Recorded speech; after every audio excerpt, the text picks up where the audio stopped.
If you look closely at artworks and portraits of certain Victorians, you might notice a recurring image. Green carnations attached to the lapel of a jacket. Green carnation was something that Oscar Wilde brought into the public. A signifier of their identity, and encouraged his circle of friends also to wear the green carnation. There was a special shop in London where you could get green carnations from. They were dyed green, they weren't a natural green colour. Most people would always go for a white carnation, but a green one is something very strange, very queer. But these flowers are just one example of the many visual symbols throughout history that hinted at secret sexualities and identities that had been hidden. So, what other coded symbols can we find in the history of queer artwork? How did today's artists reference and reuse them? And how have hidden symbols transitioned to a wider and more expressive queer visual language? Around the same time as the green carnation, there was another queer symbol in use too. Peacock feathers as a sort of symbol of queer identities. Because it's the male peacock that has incredibly flamboyant tail feathers. Check out this painting of the couple Charles Ricketts and Charles Shannon by Edmund Dulac. They're painted as medieval saints, but Shannon is holding a peacock feather, juxtaposing religious imagery with this knowing symbol. We see people holding them and looking out into the viewer to make some sort of connection. Peacock feathers were commonly used in Art Nouveau at the time. They're seen in Whistler's famous Peacock Room and recur through Aubrey Beardsley's black and white artworks. Nowadays, we have plenty of ways of anonymously communicating our sexual desires with different tribes. But on the dance floors of 1970s San Francisco, men relied on a secret visual code. A handkerchief hanging from a pocket. Men would wear different coloured handkerchiefs to denote their sexual interests. You can't really get into examples of the hanky code without getting a different certificate. Of course, peacock feathers, handkerchiefs, carnations are but a few of the many queer symbols throughout history. All sorts of different shapes, colours and hidden meanings. There have always been coded messages in clothing, in badges and so on and so forth. There's the nautical star tattoo. Commonplace in lesbian communities. The lambda symbol. Designed by the Gay Activist Alliance in the early 1970s. In science, represents energy. There's one inspired by an animal. My favourite one is the lavender rhinoceros, which has a red heart. It emerged in the US, I believe in Boston, in the mid-1970s, symbolises strength and resilience against adversity, because it's a much maligned animal. But some queer symbols emerge from less celebratory, more defiant beginnings.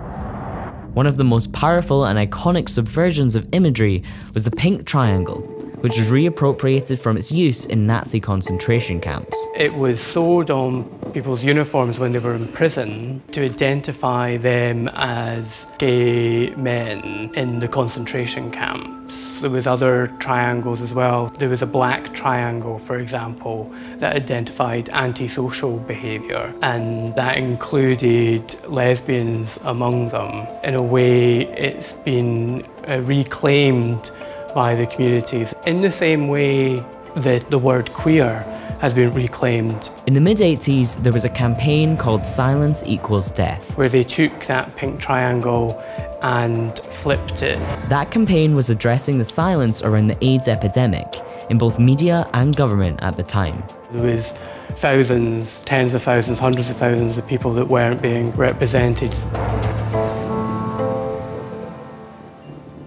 Historical artists have also frequently used the guise of classical or mythological identity to smuggle in references to LGBTQ+ sentiments and feelings.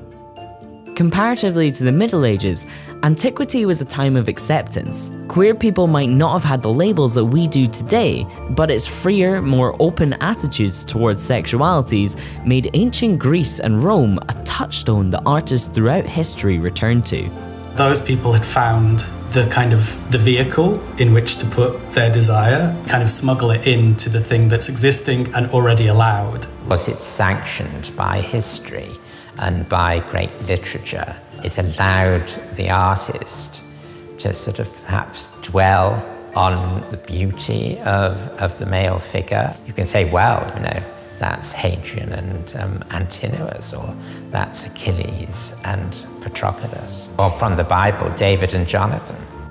So artists use these figures, like Simeon Solomon's depiction of Sappho, a Greek poet from Lesbos, from which the word lesbian is derived, a sensual depiction of two women in embrace, dress slipping off a shoulder, two birds mimicking their form from behind. But it isn't just visual artworks in which queer code was used. From the 30s to the 60s, a vernacular slang called Polari was used by gay men.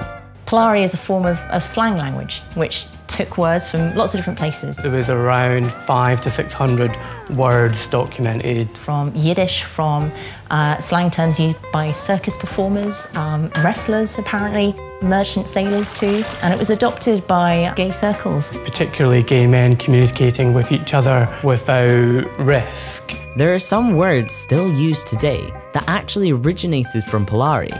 Cottaging and cruising, which have particular connotations to them. There are words like naff, which is a word from Polari. Which just goes to show the legacy of these kinds of codes. Malone tried to give her an Irish multi-palaver. Pauline told her to shove a shackle up her kyber. So, a variety of visual and linguistic codes can be seen throughout history, hinting at queer experiences and inner lives. But is there also a broader visual language that runs through history? Is there such thing as a queer aesthetic?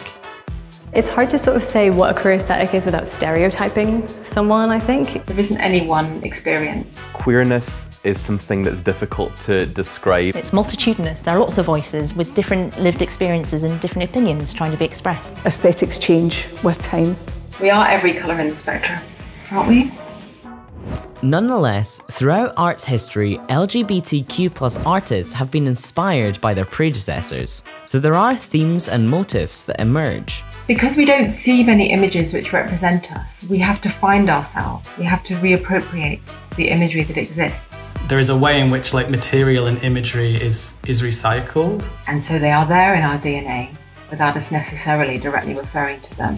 Whether it's the use of a certain colour or certain types of fashion. Images of kind of camp or drag. I associate it with otherness in a way, anything that is not societal norm or the heteronormative. Maybe there's a gaydar in painting.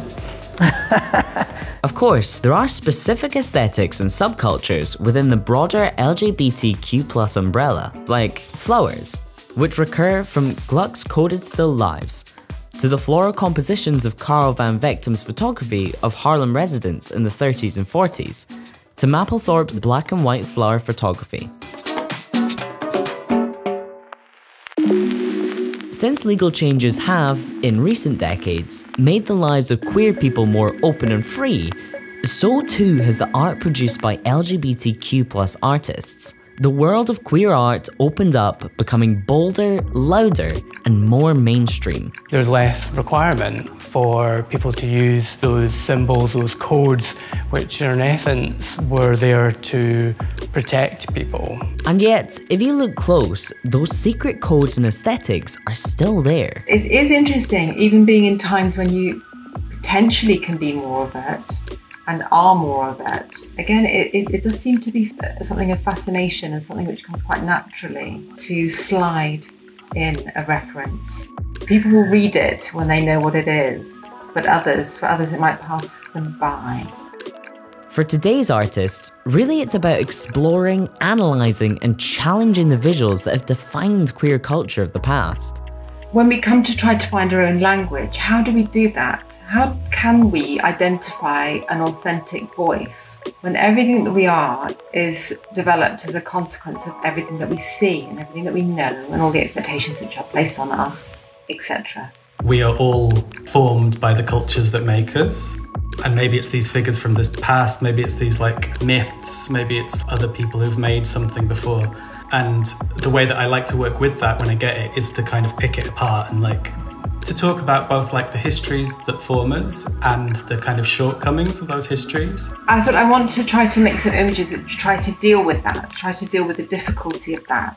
And so, secret languages are always with us, constantly evolving, resurfacing, and speaking to us.